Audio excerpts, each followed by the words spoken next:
Good afternoon. Good to see all of you.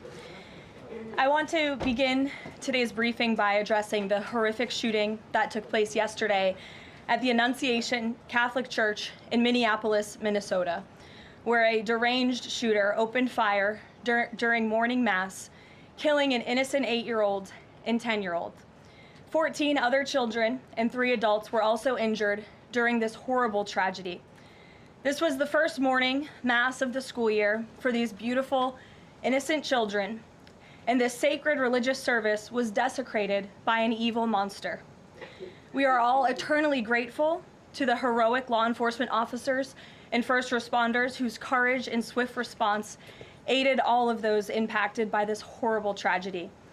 As Director Kash Patel confirmed yesterday, the FBI is currently investigating this shooting as an act of domestic terrorism and a hate crime targeting Catholics.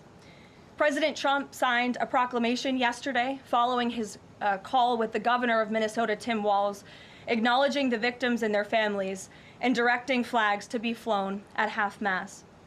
President Trump and the First Lady encouraged the entire nation to join all of us in praying for the victims and their families as they face unimaginable grief and loss.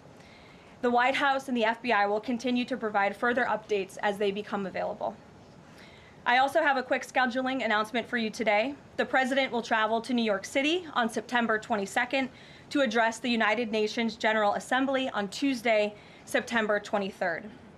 On another matter, as Americans make their Labor Day weekend travel plans, they will be able to enjoy 5-year low gas prices thanks to President Trump fully unleashing American energy dominance. President Trump ended Joe Biden's Green New Scam policies and is delivering on his promise to make America affordable again. These savings at the pump are giving everyday American families more room in their budgets at the end of each month, which is the exact opposite of what we saw under the previous administration.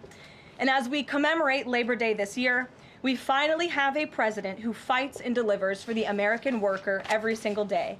President Trump believes that American workers are the heart and soul of our economy and our national identity, which is why he's championed an agenda that puts them first always.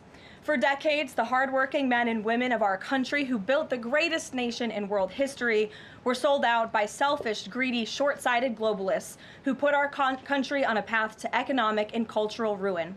They hollowed out our factories and towns and betrayed the American working class by shipping jobs overseas and importing millions of low-wage migrants to replace American workers.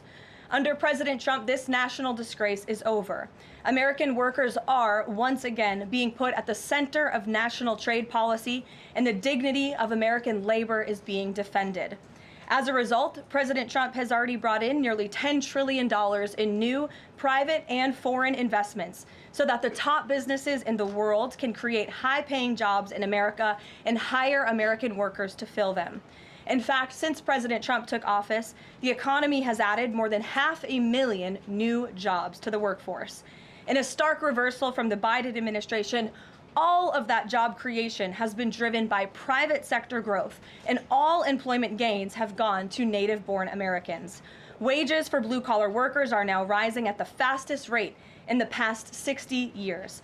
And the average American worker has already seen a $500 wage increase this year alone. Thanks to the largest middle tax cuts ever signed into law by President Trump, with no tax on tips, no tax on overtime, no tax on Social Security, Americans in all 50 states will keep more of their hard-earned money. The average American taxpayer will see a tax cut of nearly $4,000 because of these pro-growth provisions, according to analysis from the Nonpartisan Tax Foundation.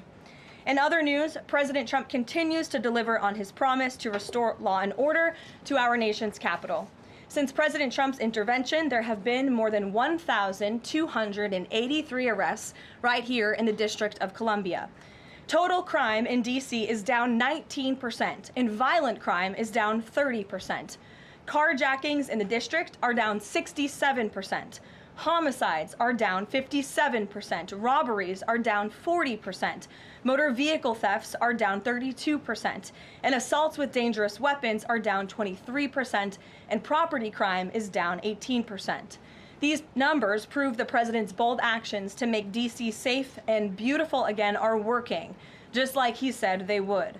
And that's why on Monday, the president took additional action to sign an executive order taking steps to ensure that cashless bail in Washington, D.C. is eliminated. For too long, D.C.'s reckless cashless bail policies have allowed dangerous criminals to be quickly released, which endangers everyone who lives in and visits our wonderful capital. No cash bail has also foolishly forced law enforcement to repeatedly arrest the same offenders over and over again, only for them to be released back into our nation's capital. This is the definition of insanity, and the president is seeking to end it. He also signed a separate executive order addressing the crime emergency in D.C. by instructing the National Park Service to hire additional United States Park Police officers to support public safety, and directing the U.S. Attorney's Office for D.C. to hire additional prosecutors to focus solely on violent and property crimes. So while liberal Democrats across the country continue to double down on their failed soft on crime approach, the American people, including local D.C. leadership, business owners, and residents, are rallying behind President Trump's crime crackdown. According to new polling, 81% of Americans say crime is a major problem in large cities across the country. And a clear majority of Americans believe the president's actions are justified and necessary to reduce crime in these cities. Indu Bhatia, who runs a liquor store a half-mile from the White House here just down the street, is one of those Americans who are grateful for President Trump's public safety push. Indu recently told the New York Post that her store was robbed so many times that they had to spend exorbitant sums of money on security, jeopardizing her family's financial future. But thanks to President Trump's strong action, Indu said, quote, "All of my employees, including me, we feel much safer, and even our customers feel really happy when they walk into our store." And just yesterday, Washington, D.C. Mayor Muriel Bowser credited President Trump for surging federal law enforcement personnel and said neighborhoods, quote, "feel and are much safer." We thank Mayor Bowser for her cooperation and her willingness to help us make D.C. safe and beautiful. This entire effort has vindicated what President Trump and law and order advocates have been saying for years, and this is our message to Americans in Democrat-run cities nationwide. Decline is a choice. You don't have to live in constant fear of being robbed, raped, or murdered. Your leaders are lying to you, and they have been failing you for decades. The President Trump approach of upholding law and order by letting our brave men and women in blue actually do their jobs to aggressively fight crime works. In just a few weeks, President Trump has done more for D.C. residents than Democrats did in 50 years. And this can be replicated in other crime-ridden cities across the nation. As President Trump has said, all of these elected officials in charge have to do is pick up the phone and ask for the president and the federal government's help.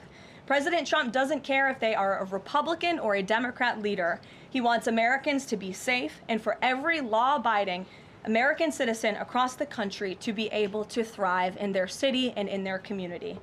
With that, I'll take questions. Here in our new media seat today, we have social media influencer, content creator, Brandon Tatum. Brandon, thank you so much for joining us today. Why don't you kick us off? Well, Caroline, thank you so much for having me. I really appreciate it. And on behalf of everybody that follow me, the millions of people that follow me, I want to say thank you for making the sacrifice and dealing with some of the most disingenuous people on planet Earth at times. I have two questions. The first question is associated with the shooting that occurred the other day. And I want to ask the question of, we know that it's not a gun thing. Any rational person knows it's not a gun thing. We know it's a mental health issue. So I want to know from you, what is President Trump and the White House going to do to address mental health issues around the country associated with these shootings? And the second thing is Chicago. You know, anybody with, and I say, with a connected brainstem knows that Chicago's crime is out of control. And young black men are getting killed, laying dead in the middle of the streets every single day in Chicago. No president has addressed any of these issues. And so what is the White House going to do to address issues in their capacity to deal with the conflict and violence in Chicago? Sure. Well, to your first question about this shooting in Minnesota, right now, the administration is focused on helping the people of Minnesota. It's been less than a day, of course, since this tragedy happened. We have federal law enforcement on the ground assisting local law enforcement.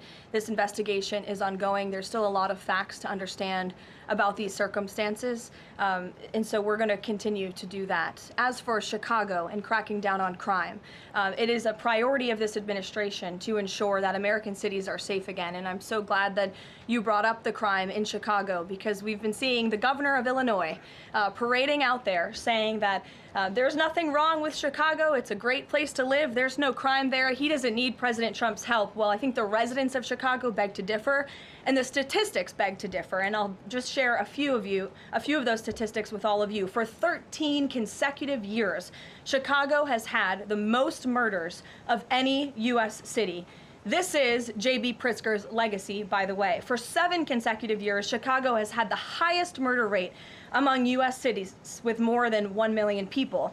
In 2024, just last year, Chicago's murder rate per capita was 3 times higher than Los Angeles and nearly 5 times higher than New York City. That's more than double the murder rate in Islamabad and nearly 15 times more than Delhi. Out of Chicago's 147,899 reported crimes this year, that's how many crimes have been reported in Chicago since January 1st. There have only been arrests in 16% of them. These numbers are unacceptable. There have been more illegal guns recovered in Chicago than in New York City and Los Angeles combined. The number of reported motor vehicle thefts last year was more than double the number in 2021. And Chicago has also, just like DC, come under scrutiny over discrepancies in its homicide data reporting. So as bad as these numbers are, perhaps they are even worse. And this is Governor Pritzker's legacy. He should put politics aside. He should pick up the phone and call this president, who would be more than happy to do right by law-abiding American residents in the city of Chicago, and we hope that he will. Gabe, and thanks for being here, Brandon. Gabe. Carolyn, thank you so much. First, on the firing of the CDC director, first, Sure. Who will replace her? And then also, overnight, the White House said that she did not align with the president's agenda. Dr. Menard's attorneys say that she refused to rubber stamp unscientific, reckless directives and fire dedicated health experts. What specifically did she do wrong? Look, what I will say about this individual is that her lawyer's statement made it abundantly clear themselves that she was not aligned with the president's mission to make America healthy again. And the secretary asked her to resign. She said she would, and then she said she wouldn't, so the president fired her, which he has every right to do. It was President Trump who was overwhelmingly reelected on November 5th. This woman has never received a vote in her life, and the president has the authority to fire those who are not aligned with his mission. A new replacement will be announced by either the president or the secretary very soon. And the president and Secretary Kennedy are committed to restoring trust and transparency and credibility to the CDC by ensuring their leadership and their decisions are more public-facing, more accountable, strengthening our public health system, and restoring it to its core mission of protecting Americans from communicable diseases, investing in innovation to prevent, detect, and respond to future threats. That's the mission of the CDC, and we're going to make sure that folks that are in positions of leadership there are aligned with that mission. Briefly on another topic, alligator Alcatraz. Last week, a judge on an environmental concerns lawsuit said that the administration had 60 days to wind down operations there, state officials did. Now, the administration has not been shy in fighting back against what it calls activist judges, but why is it backing down this time? We're not backing down. We've always said that we are going to continue to fight in the court of law for what's right, because we know that what this administration is doing with respect to all policy, but also immigration policy, is above the books, and we're abiding by our nation's immigration laws. And we think it's despicable that an activist judge has inserted themselves in this migrant detention facility to the point where DHS is now having to relocate these illegal immigrants to other detention facilities around the country. That is an unnecessary burden on the Department of Homeland Security and these agents who should be removing these criminals from our community. That's what the American people elected this president to do. So we've always maintained, Gabe, we're going to comply with court orders, but we're also going to fight back on them on the merits of the law. And DHS is in compliance while we disagree with this decision, and we'll continue to fight it in court. Let's go to... Hey, Go ahead. Thanks so much. So just following up on the CDC firing. Sure. Are you anticipating other changes there at CDC in addition to that firing? And is the administration going through in a very sort of organized fashion? Is there a task force that's going through high-level appointees to see who is or isn't aligned with the mission? Like, should we expect more changes? Not to my knowledge. I understand there were a few other individuals who resigned after the firing of Ms. Monarez. One of those individuals wrote in his departure statement that he identifies pregnant women as pregnant people. So that's not someone who we want in this administration anyway. So if people are not aligned with the president's vision and the secretary's vision to make our country healthy again, then we will gladly show them the door. Caroline, can I just follow up on... Go to the back. Thank you, Caroline. Go behind you, Andrew. Go ahead. Oh, thank you, Caroline. The military deployment that President Trump has sent to the Caribbean Sea close to the shores with Venezuela is massive. It's much more that is needed to simply counter narcotics operations. Is President Trump considering launching military strikes to military installments or facilities in Venezuelan soil? I won't get ahead of the president with respect to any military action or questions about that ever. But what I will tell you is that many Caribbean nations and many nations in the region have applauded the administration's counter-drug operations and efforts, and the president is prepared to use every element of American power to stop drugs from flooding into our country and to bring those responsible to justice. And as I've said from this podium before, the Maduro regime is not the legitimate government of Venezuela. It is a narco-terror cartel. Maduro is not a legitimate president. He is a fugitive head of this drug cartel. He has been indicted in the United States for trafficking drugs into our country, and it is the utmost responsibility of this president and this administration to prevent the illicit flow of drugs into our country and to protect citizens from those deadly poisons. Reagan. Thanks, Caroline. I have two questions for you. Sure. Democrats, including former White House Press Secretary Jen Psaki and Minneapolis Mayor Jacob Frey, attacked prayer and pushed gun control in the aftermath of yesterday's shooting. What's the White House's response to their comments? Yes, I saw the comments of my predecessor, Ms. Psaki, and frankly, I think they're incredibly insensitive and disrespectful to the tens of millions of Americans of faith across this country who believe in the power of prayer, who believe that prayer works, and who believe that in a time of mourning like this, when beautiful young children were killed while praying in a church, it's utterly disrespectful to deride the power of prayer in this country, and it's disrespectful to the millions of Americans of faith. And I would encourage Ms. Psaki to pray for these families themselves, who need it right now more than ever. My second question for you is that there have been media outlets who have glazed over the fact that the shooter was confused in their gender identity. Does the administration believe that this element needs to be investigated in the shooting? All of the elements are being investigated in the shooting, absolutely. Which is why part of the reason the FBI director came out and immediately confirmed that facet of the investigation. John. Thanks a lot, Caroline. Two questions on two separate issues. First of all, the drone and missile strikes that took place overnight in Ukraine. General Keith Kellogg, the president's special envoy, has described these attacks as egregious.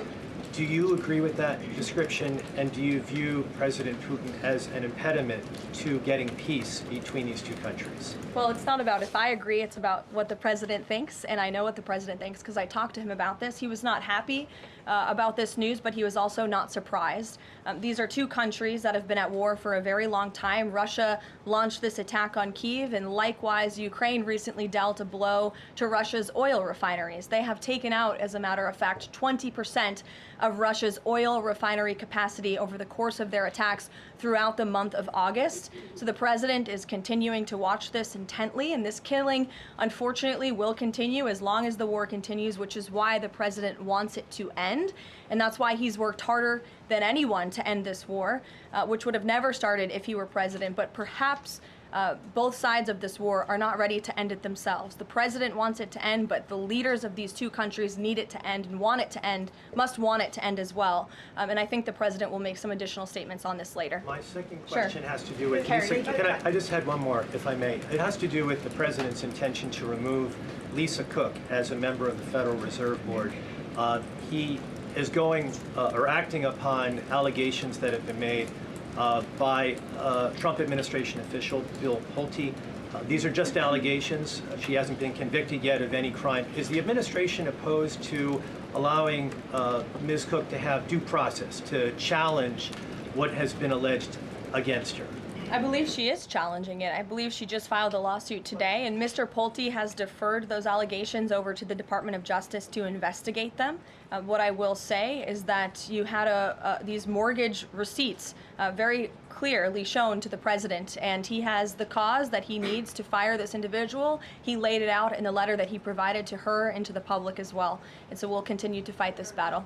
Carrie. Hi, Caroline. So the president just announced that he wants to have a convention right before the midterms next year. The DNC has countered that they too want to have a convention right before the midterms as well. What's the White House's response to that? And can you give us just a little bit of a hint or a tease here as to how the president envisions a convention for the midterms? Look, the president put out a statement on this earlier today. I'll let him speak further on the plans that he envisions, but I think he's very proud of the accomplishments and the achievements of his administration, as he should be. The most secure border in United States history, a crackdown on crime here in our nation's capital, an attack or a reversal of the attack on our energy industry from the previous administration. As I just pointed out to you, gas prices today, this Labor Day, are the lowest they've been since Labor Day in 2020. Our economy is bringing in trillions of dollars in revenue from all over the world again. So there's so much for Republicans and for the president and for Americans across the country to be proud of, and I think the president wants to see that celebrated. But for any further details on this as they come, we'll provide you with them. Iris. Thank you, Caroline. 2 questions on the shooting. What's the administration's message to some concerned parents across the country who might be now worried about their kids' safety in light of the latest incident? We completely and totally understand the concerns of parents across the country. This tragedy it's heartbreaking. As a parent myself, there are no words to describe just the heartbreak that these families must be enduring, which is why the president and the first lady have encouraged everyone to continue to pray for these families and these victims.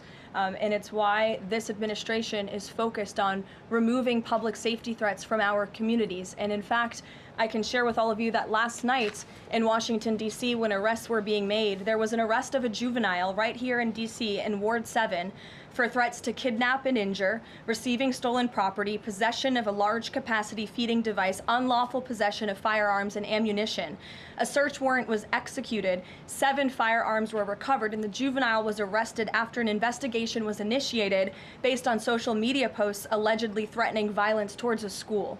So this was a juvenile who was a risk to not just himself, but the community here in Washington, and he was removed from the community last night because of the law enforcement efforts of this administration. And I would also point to the statement of our wonderful First Lady that she released yesterday. She wrote, "The tragic mass killing in Minnesota illuminates the need for preemptive intervention in identifying school shooters. Early warning signs are often evident, with many individuals exhibiting concerning behaviors and making violent threats online prior to their actions. We encourage all Americans, as the old saying goes, if you see something, say something. If you see warning signs or threats, report it to law enforcement. This administration, federal law enforcement, will take those reports and those threats seriously. They will be treated as a law enforcement emergency, and we will act accordingly." And on the First Lady's statement, would the administration consider ramping up resources on these fronts to parents and schools across the country to help them look into these signs and prevent more tragedies? It's a very fair question, Iris. As for any potential future policy decisions or funding questions, it's just been over 24 hours since this tragedy occurred. Right now, we're focused on the FBI and their investigation and uncovering all the facts, and we'll leave those very important policy discussions to another day. Thank you, Caroline. Go ahead. Megan. I had a question about the Lisa Cook lawsuit that you mentioned. Does the president plan to wait until that lawsuit is resolved to appoint her replacement? I will leave that to the president to make that decision in that announcement himself. Brian. Thank you, Caroline. 2 questions. Bouncing off the CDC, situation at CDC, I'm curious if administration officials are pushing back on the president's agenda, privately, publicly, however, should they fear to lose their jobs going forward? Look, I think if you're doing your job well, and if you are executing on the vision and the promises that the president made to the public who elected him back to this office, then you should have no fear about your job. Just do your job. That's what this president wants to see. He wants to see people solving problems. He wants to see the people who have the privilege of serving the American taxpayer and the federal government abiding by the wishes of the American taxpayers who overwhelmingly reelected him in this cabinet to make America great again, or in this case, make America healthy again. On the Intel deal, where the U.S. got a stake in that company, there's two things I want to ask about that. The first is, what did the U.S. get back in return for that deal? And the second thing is, what are the future plans for giving any form of money to another company? It could be through the CHIPS Act, like this deal, or some other form of funds. What are the plans there by this White House administration? Well, look, as you know, Brian, very well, because you cover it often, the Intel deal is still being ironed out by the Department of Commerce. The T's are still being crossed, the I's are still being dotted. It's very much still under discussion. But the president's thinking, I can share with you, is certainly to ensure that the United States government is making our country wealthy again and is benefiting from some of these deals. And it's a creative solution. I know it's outside the box thinking, which is uncommon in this city, but it's something that he proposed and something that the Secretary of Commerce is working on putting into action. Mary. Thanks, Caroline. I have a couple questions on the shooting yesterday. The first one, this is the second shooting involving a trans-identifying shooter who specifically targeted Christians and Catholic kids. What kind of consequences do the gender-affirming therapists, doctors, or even the parents of these shooters face after these types of shootings? Well, as for the parents and potential therapists in this case, again, all of that is still currently being investigated by the FBI. I know the Secretary of Health and Human Services this morning said that HHS is investigating perhaps links between some of these drugs and these prescription drugs that some of these minors may be taking and an increase in violence. And obviously we have mental health problems in this country that this administration and Secretary Kennedy will continue to speak out about in the work that we're doing to solve it. Thank you. And just to follow up, I've seen a lot of calls for action, among these lawmakers saying that we shouldn't just be praying. One that I've seen on the right, actually, is calls for the FBI to institute a new class of domestic terrorism that involves trans ideology. Is that something that the administration would support? I would have to check with the appropriate people on that. Daniel.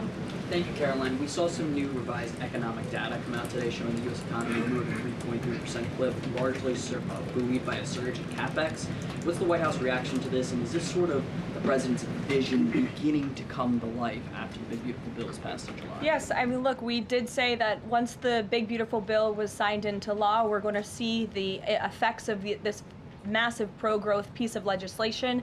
As I laid out for you as we head into the Labor Day weekend, there's many positive economic indicators that the American people can be hopeful about. But don't forget, we are reversing 4 years of reckless spending from the previous administration, of slamming regulations down the throats of American business owners and consumers across the country. But the administration is working very hard to unravel all of that and to ensure that small business owners and workers are thriving and that they have more money in their own pockets to spend.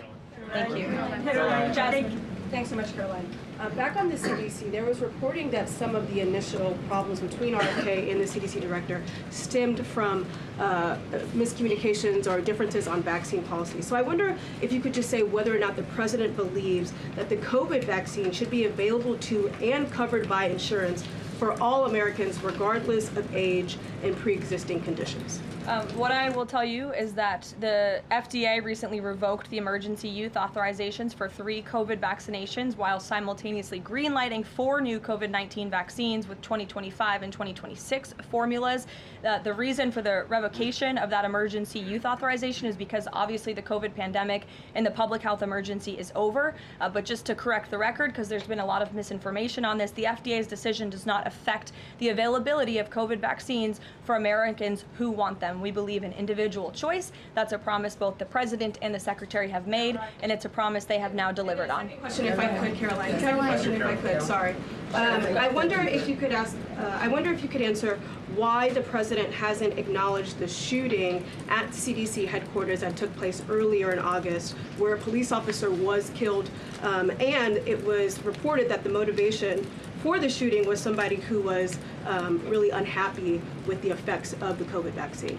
We absolutely were very much aware of that shooting. The Secretary of Health and Human Services put out a statement immediately. He was in touch with the CDC, and he actually traveled to Georgia to assess the situation and to mourn with the people who work in that building there. So,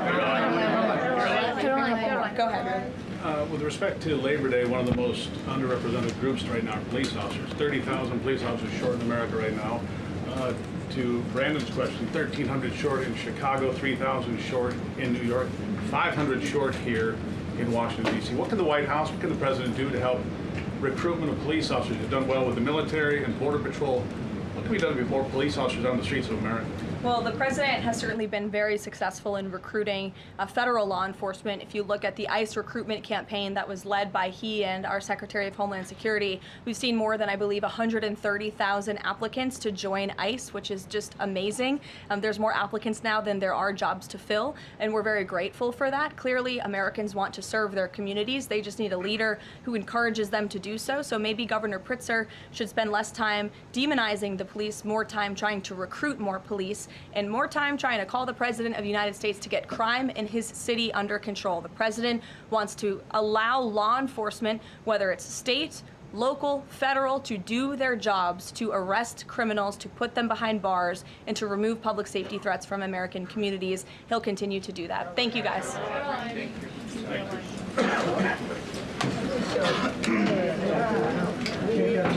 How many meetings?